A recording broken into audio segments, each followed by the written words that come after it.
If you're a young person and you can't afford to live here, then maybe you should not live here. I mean, that is a real thing.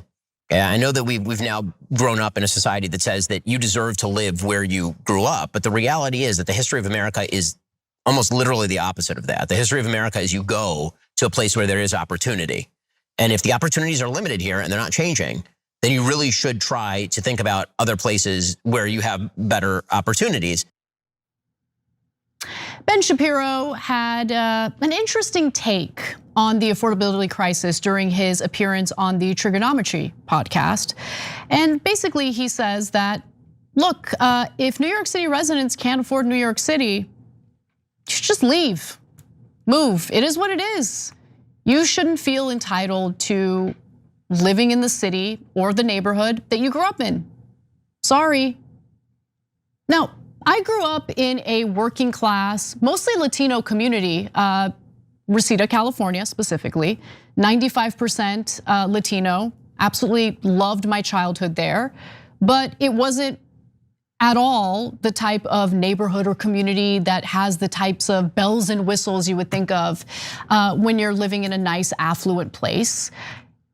And while my parents were able to buy a home there in 1988 for $75,000, if I'm not mistaken, it might have been $150,000. It doesn't matter. It's now worth over $1 million, meaning that the very neighborhood I grew up in, that I actually wanted to move up from, I didn't think it was good enough for me because, hey, you should live better than your parents did. You should succeed. I can't afford a house in Reseda, California today. That's how absurd our housing market is. But according to Ben Shapiro, who has no problem funneling as much of our taxpayer dollars to Israel as Israel wants, we shouldn't be concerned about Americans being unable to afford living in the very communities they grew up in. Okay, great. So this whole conversation really centered on Zohran Mamdani, the mayor-elect of New York City, of course. And he repeatedly stated that there is plenty of opportunity for young Americans to improve their own economic conditions. But maybe they're just too entitled to see it, right? Now, here's more of his argument. Let's watch, and then I'll respond. We have trained an entire generation of people to believe that if their lives are not what they want them to be, it's the fault of systems, as opposed to decisions that are in their own control. And politicians absolutely have a stake in selling that. A lot of people in our industry have a stake in selling that. It makes people feel good about themselves and bad about the world. And the reality is, if you want a better life, you should feel better about the world and worse about yourself until you actually, go do the right thing. What's the one thing we're not talking about that we really should be? I think we actually talked about it. I think that the generalized lack of political voices speaking to the vast opportunity available to young people in America and in the West, and their capacity to actually get ahead if they make good decisions, that lack is being direly felt, and it's having its ramifications across all of politics, foreign and international. Okay, so how does he square that circle as it pertains to artificial intelligence and the main purpose of artificial intelligence and automation, which is to get rid of human workers and replace them with technology? Those are opportunities that are being stripped away from the American workforce. And so what happens then? And we're not just talking about, these are antiquated, factory work jobs that you can easily replace with robots, who cares? We've got the driverless cars now, driverless vehicles. Let's just get rid of human truck drivers and use autonomous vehicles to deliver goods and services. Okay, what happens to all those people though? Because those people aren't lazy. Those people aren't entitled.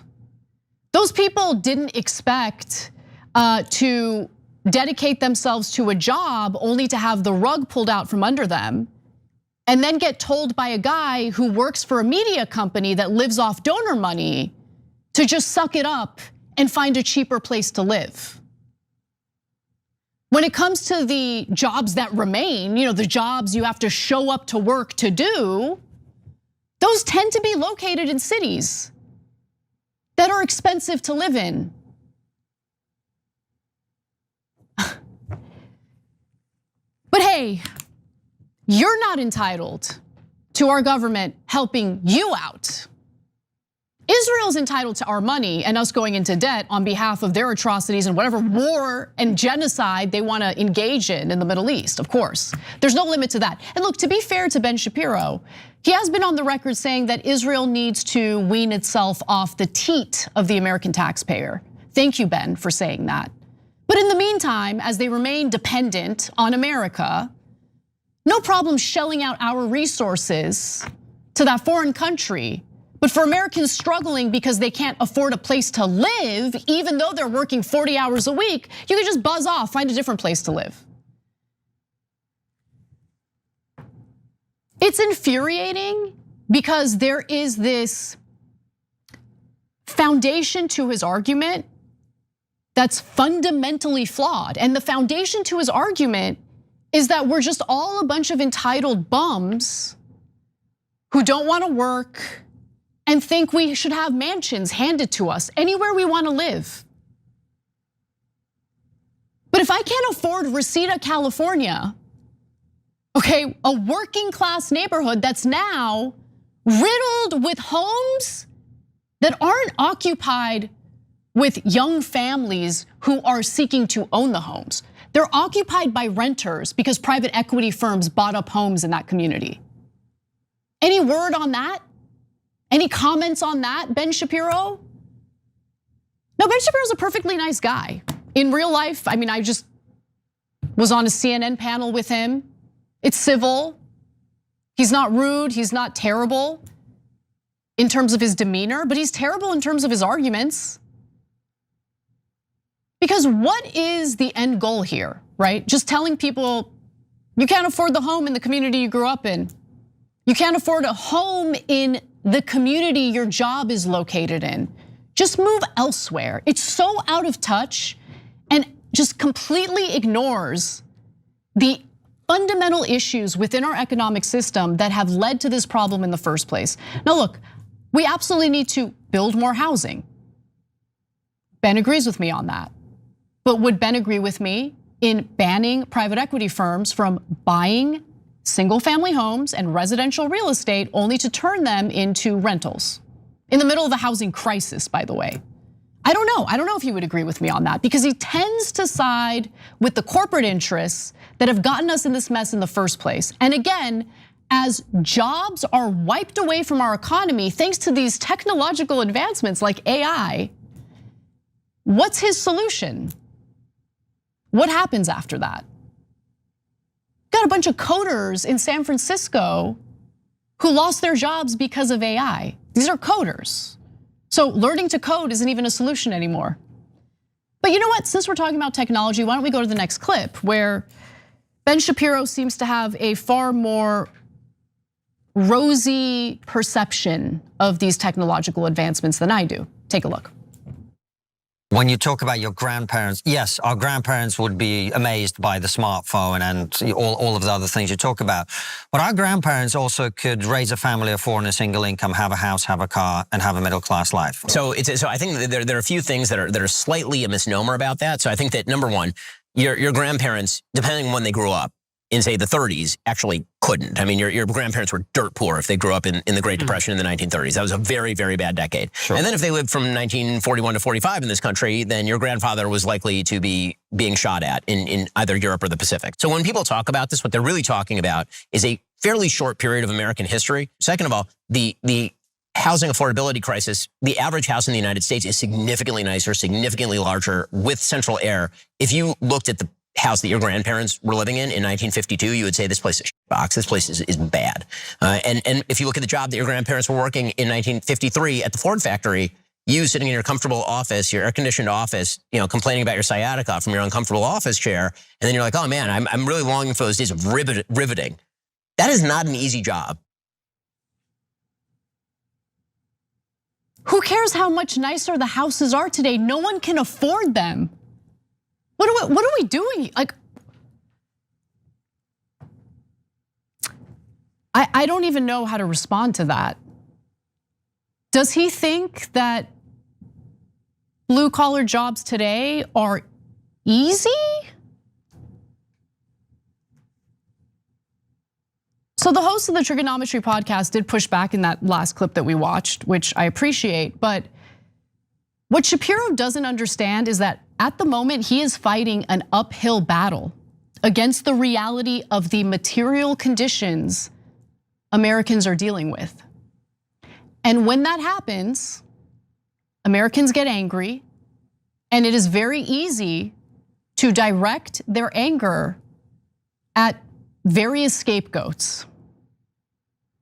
So that's something that he should consider, as he is very defensive of the very country that we keep shipping our resources to.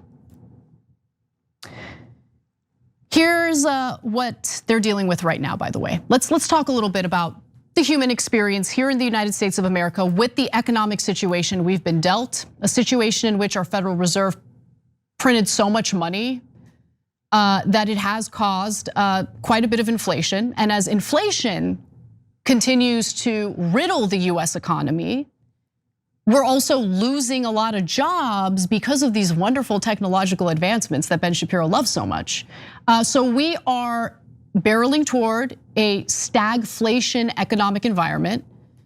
And well, people are feeling it. So why don't we go to CNBC, hardly a lefty outlet, but even they had the ability to document for the American public what the reality is for the vast majority of Americans in this economic environment.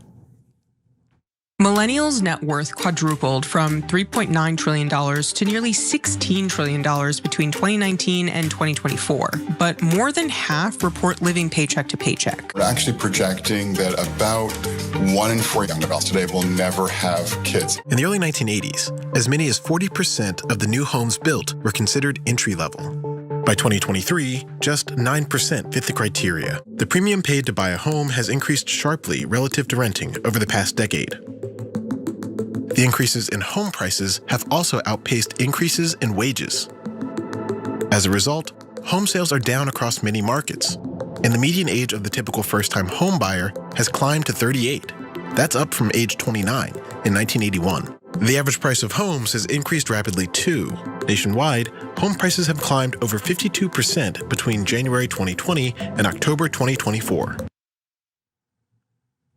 Home prices going up 114% is insane, and makes it clear that there is something awry, going wrong in our economic landscape.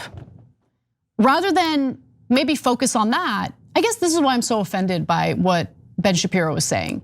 It's that he seems to direct his ire at ordinary people as if it's their fault. You know, that's the part that really gets to me. As if Americans are just, again, lazy bums who feel entitled to just being given things. But that's not what we're talking about here. Most Americans are hardworking people. They find purpose in going out there, contributing to society, working. But if you're working a full-time job, if you're working more than full-time, you're working 16-hour days, you're hustling with this intention of moving forward in life, moving forward economically, getting up that economic ladder. And it's just impossible to do it because the cost of just the fundamentals, housing, food, having children, getting married, when that kind of stuff becomes too expensive for you to afford and you're working your ass off, yeah, that leads to a certain level of rage. And I think it's been tearing this country apart. Not just recently, but it's been going on for a few decades now. And by the way, that last video mostly had to do with housing prices, but there is more, right? So let's take a look at how household budgets and consumer debt have changed since the decade I was born, the 1980s. This is a mock monthly household budget for an American family in 1985. If we compare that to a hypothetical budget in 2022, we can see that most expenses scaled with inflation, with a few exceptions. Rent, out-of-pocket healthcare costs, and childcare are notably more expensive in 2022, even when accounting for inflation. and costs associated with retirement increased by more than 60%. But these numbers are not accounting for a big X factor, consumer debt, such as credit cards and student loans. Total outstanding consumer credit was nearly $600 billion in December 1985. By 2022, it was nearly $4.9 trillion. The majority of Americans work hourly jobs. And so for them, the amount of money that they earn fluctuates week by week. I get 30 hours this week versus 45 hours next week. And so as a result, income is really up and down over the course of a month. And that flies in the face of all of the budgeting advice we usually give people. Even corporate CEOs are willing to admit what Ben Shapiro seems to be completely blind to. McDonald's CEO, Chris Kempczynski, said the two-tiered economy was a major factor in the fast food giant's decision to revive its extra value meal combos last month. Traffic for lower income consumers is down double digits, he told CNBC back in September. Coca-Cola's chief operating officer said the company continued to see divergency in spending between the income groups last quarter. The pressure on middle and low income consumers is still there. It sure is. It sure is. So these corporations have done a very good job providing return on investment to their shareholders. It's their fiduciary responsibility, of course. But they're nothing without the US consumer. And they're starting to learn the hard way that if Americans don't have disposable income, they're not buying any of the products these companies are producing.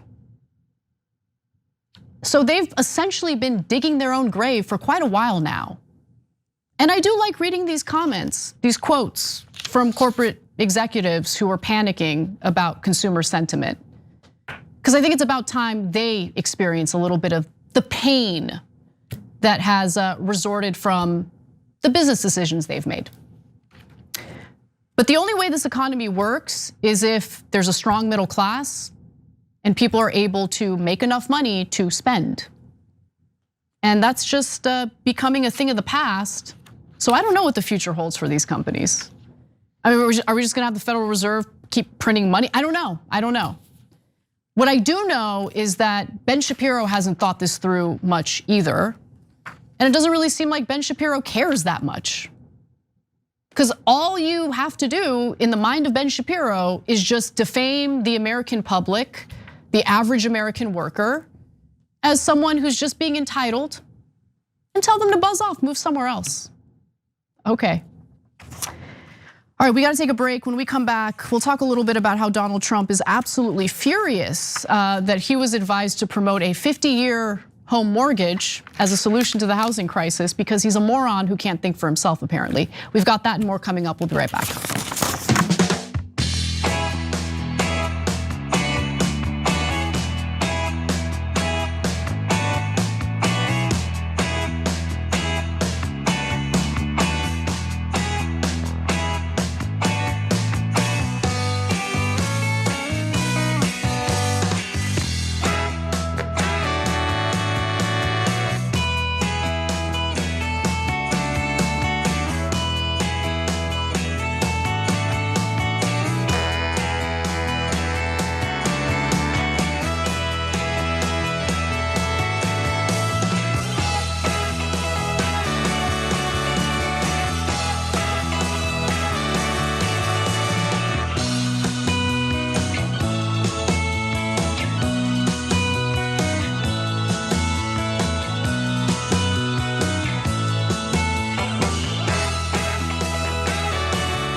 Show our Twitch community some love, starting with Just Trying to Survive, who subscribed with Prime for 62 months. That's a long, long time.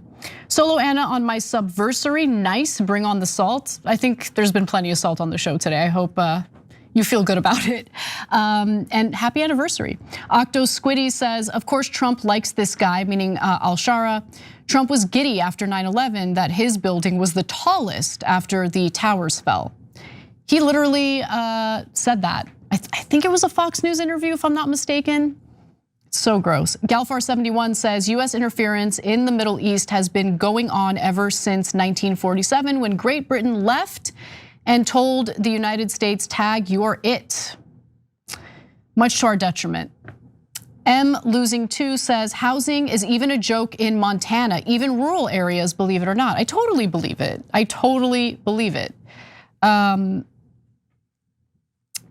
And by the way, for whatever rural areas that remain that might be somewhat affordable when it comes to housing, most people are not able to just work remotely, right? Most people need to be located at least, I don't know, an hour's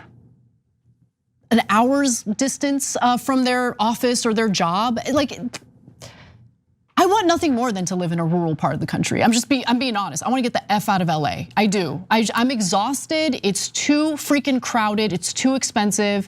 I want to be in nature. Like, I dream about that. And one day, that is what I'm gonna do.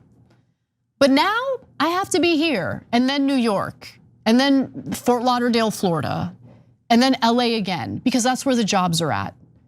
Most Americans are dealing with the same situation. So like this idea of like, just pack your bags and leave to a more affordable part of the country is ridiculous. But here's what'll make you feel better. The homes today, much nicer than the homes that they were building in the Great Depression. You should feel good about that. You can't afford it, but you should feel good about it. Let's go to a death cow who says in our super chats, it's Veterans Day. Why aren't we supporting the individuals that are manipulated by the politicians? Why is it Israel today? Why can't it be veterans? Well, because Israel's more important, obviously. At least that's the messaging from our government.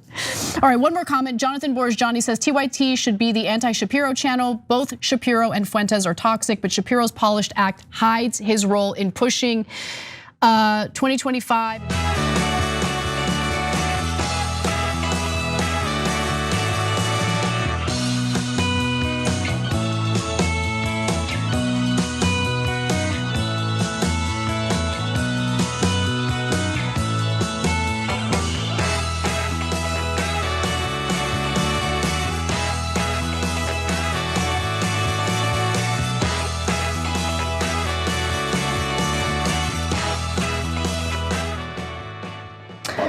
All right, I'm gonna read Jonathan Johnny's comment first, and then I'm gonna tell you about something super exciting that has to do with Medicare. So Jonathan writes in and says, TYT should be the anti-Shapiro channel. Both Shapiro and Fuentes are toxic, but Shapiro's polished act hides his role in pushing Palestine's destruction. I don't think it hides his role much at all, actually. I think people have actually caught on to it. He's the more dangerous voice.